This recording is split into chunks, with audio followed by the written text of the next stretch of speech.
Well, welcome back to this fifth lesson in our module, Using Technology in Your Campaign.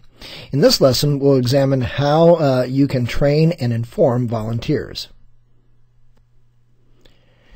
Any political party or interest group that does not take advantage of the Internet for lobbying, member recruitment and retention, and information dissemination is cheating itself of one of the biggest boons to organized political activity in the 20th century. Kevin Hill and John Hughes, Cyber Politics, Citizen Activism in the Age of the Internet, 1998. Each new generation of nerds thinks it has the answer, only to run into the same brick wall of human behavior. We must understand people and organizations before we can determine how to meld them with technology. Frank Manister, Senior Lecturer at Trinity College in Dublin, Ireland. In this lesson, we will consider how you can use the tools that we have been describing to train your staff and key volunteers in how to do the work of grassroots political campaigning. Remember, it's more about organization and routine follow-through than it is about technology. That's the focus of this lesson. One of the things that you'll want to do is to keep track of social media communications. What if you post on multiple social media platforms? Twitter, Facebook, LinkedIn, etc. And let's say that you want to track retweets, reposts, etc. Well, imagine creating a spreadsheet that does all of that. Here's an example for Twitter posts, but you can also have the same sort of thing for Facebook, LinkedIn, etc. It can be like the ones that you've seen here, telling someone how to perform this or that task. We've provided an Excel spreadsheet that you can access to track social media posts with. So you'll notice when you open up the spreadsheet, some of the cells contain little red triangles in the upper right-hand corners. These are comments with tips and clarifications that we've included for your convenience. You can edit the template as you see fit. Please edit the dates and times that we've included to fit your needs. Be sure to assign someone to monitor each network for engagement and reply to fans and followers regularly. In Lesson 4, we mentioned that there are a number of services that you might use to schedule conference calls with key staff or volunteers.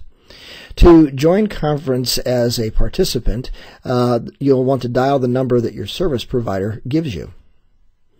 Then you'll want to enter the assigned conference ID followed by the pound sign. That's how those usually work. Depending on the service that you're using, you may be asked to record your name. Otherwise, you will be immediately placed into the live conference call. Or you might be placed on hold pending the start of the conference if the conference coordinator is not yet on the phone. Be sure that you create an agenda prior to having such a conference call. Have different people on the call speak about their assigned campaign activities. Tell people how to access the videos or documents that you've created, that you've provided to them that they can use as part of the things that you'll go over in the conference call. Talk about how the campaign will share the info on social media. You'll want to track the reach of your media campaign through the use of social media. These are just a couple of things that you might have. Each week, the agenda will change as the needs of the campaign change. For example, here is a sample conference call agenda that you might use, listing out the people who are in charge of doing the various reports. So, for example, you might have, say, someone named Mary talk about watching the latest training video at a given web link. Perhaps Mary was the person who had the responsibility for putting it together.